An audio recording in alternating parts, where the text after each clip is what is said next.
It's just after midnight on a Saturday night, and a young man in high spirits arrives in East London. He's hoping to while away the small hours here with friends, but within minutes he'll lie dying.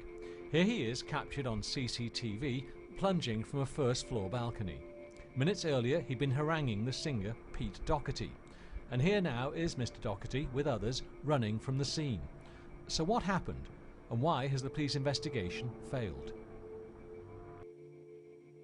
I knew as soon as I saw him that it was really bad. He had, you know, his pupils were fixed.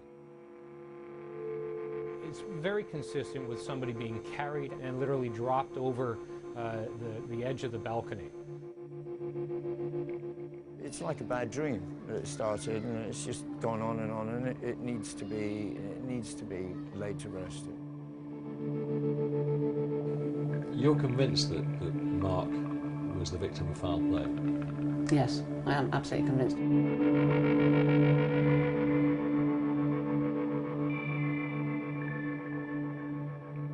So, no Raptors. The Raptors comes later. Mark Blanco was a talented man, Cambridge educated with a quick brain and a zest for life.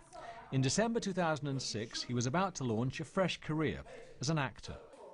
It was a big time for all of us, especially Mark, because it was the first theatre production we were putting on from the George Tavern. It's something that I'd always wanted to do, put on a play.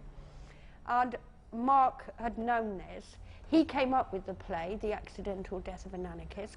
He had the star role, and he was really good. He was really good.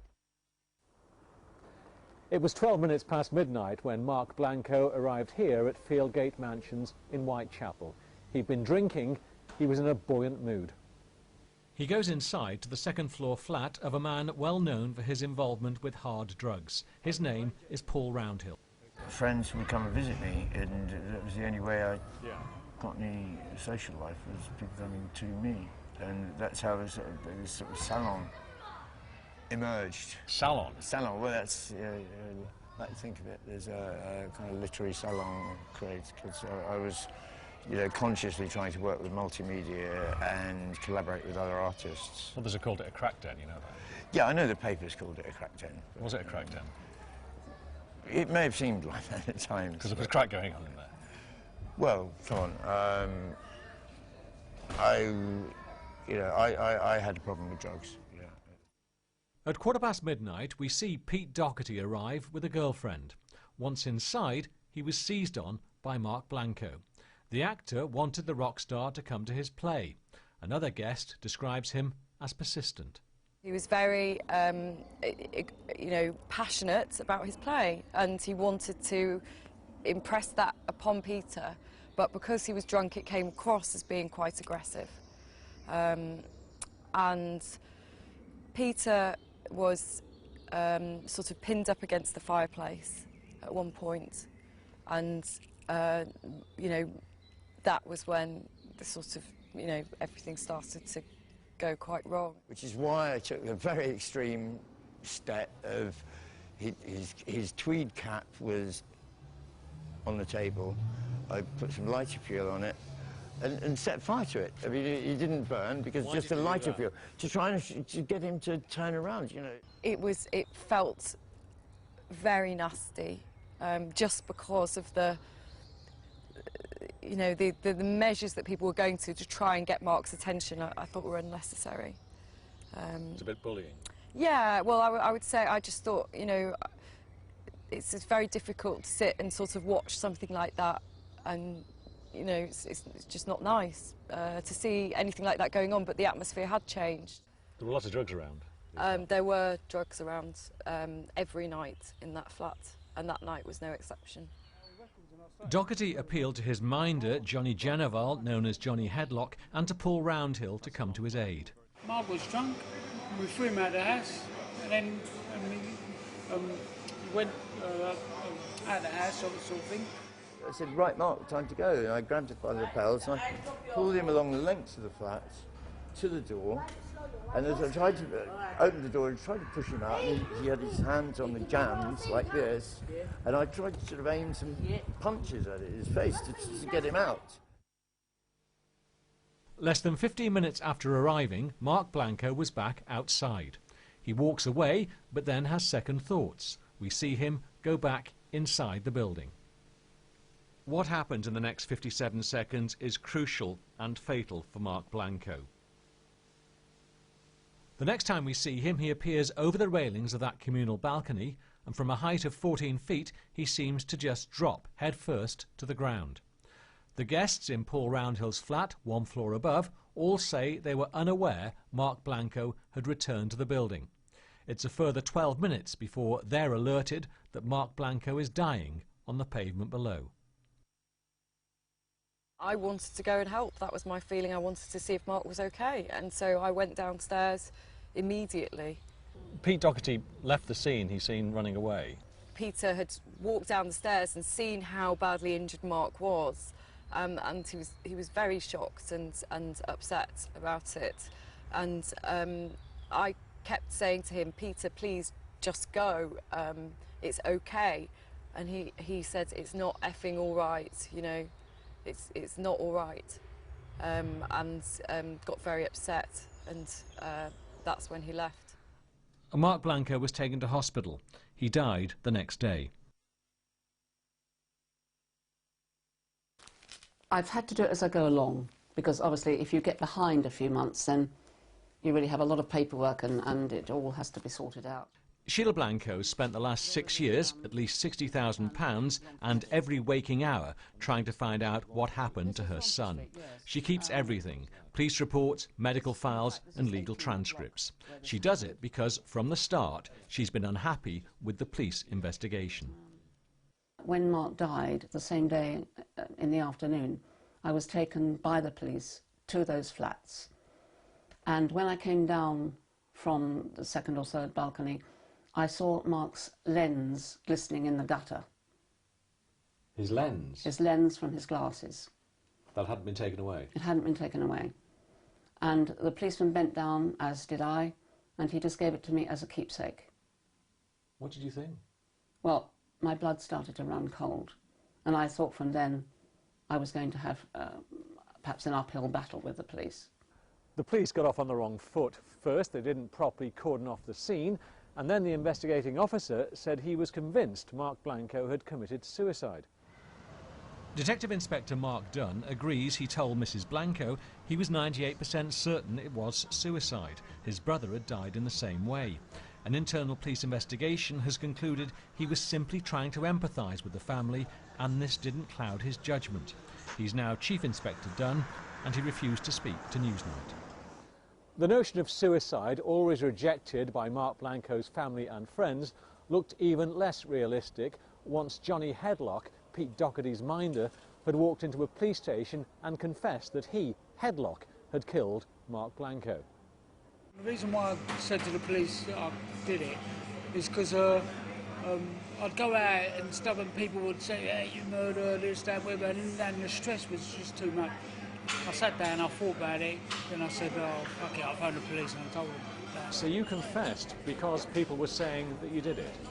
Yeah, it's because of the stress, because people were telling me this, that, and whatever, and cocaine as well was a major factor, but people were telling me, yeah, you did this, and after a while I'm like, one of them people, I take it on board.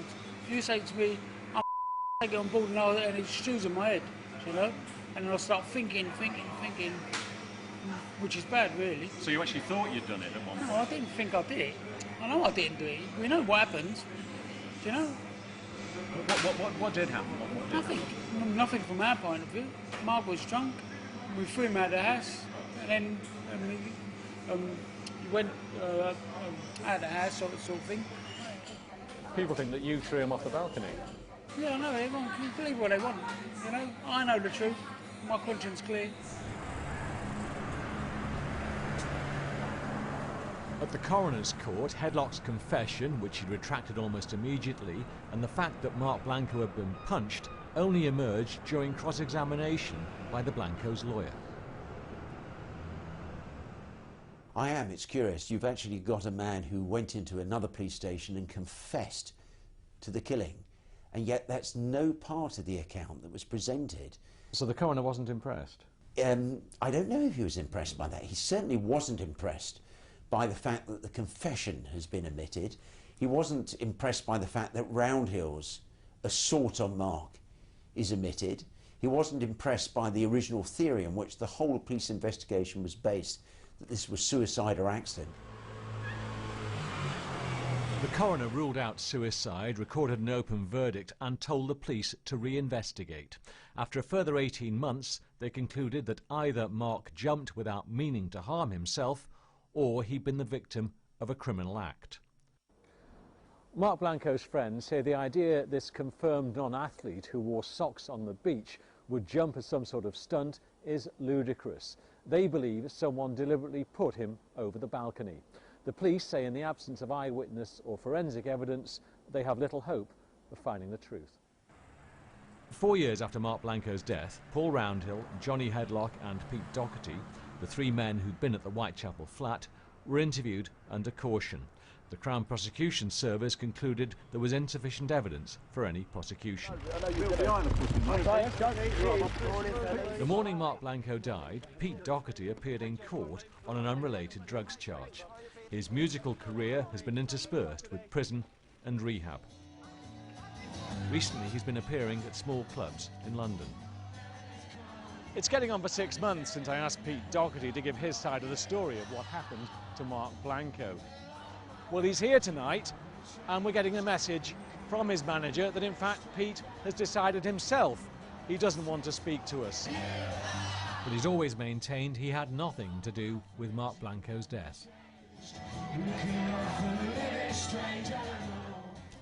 On the first frame we just see the police have said the CCTV evidence is of poor quality and inconclusive, but Newsnight's consulted video forensics experts who believe there's far more here than meets the untrained eye. John Kennedy has testified in scores of cases in the UK and overseas. My experience tells me from looking at these type of images for many, many years now, is that it's not consistent with a jump, it's not consistent with a fall, he just simply drops, right? And there's no evidence of any body movement to suggest that he's trying to break his fall or anything like that. There's no defensive movement. There's no defensive movement whatsoever. It is literally a drop from outside the railing. The only explanation I can think of is that somebody might have dropped him off the balcony. Right? He doesn't climb over the railing himself. He doesn't jump. He just suddenly appears outside the railing and falls. The suggestion of no defensive injuries, consistent with unconsciousness, is in line with a biomechanics investigation and a neurobiologist report, both commissioned by Sheila Blanco. We then turn to a leading video forensics expert in America. Grant Fredericks lectures at the FBI. His initial analysis is startling. In examining the video activity on the top right-hand corner, it's clear that there is somebody moves out from inside the building. When the person moves out from the building, there is a lot of mass in front of that individual, and that mass suggests that there is more than one person. It's very consistent with somebody being carried out and literally dropped over the edge of the balcony. So what we're not seeing is anything that would support that somebody ran and dove or jumped, because the activity doesn't support an upward movement, it supports somebody coming out and dropping someone over the edge. Both video experts counsel these are preliminary findings, and what's now needed is a conclusive scientific test, a process known as reverse projection. But they believe that'll confirm their views. The Blanco's barrister says this is a turning point. This makes a great difference. This should ignite the enthusiasm of the police to investigate this properly.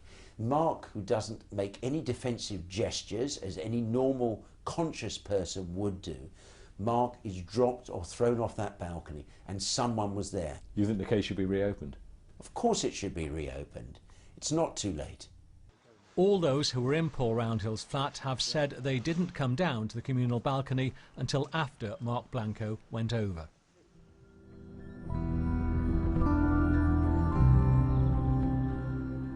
Sheila Blanco's now into her 7th year trying to find out what happened to her son, and she's not giving up. My resolve now is even stronger than it was, and it's in equal measure to the outrageousness at the way Mark's death has been treated. And I think the whole case needs revisiting very, very seriously. The truth will out.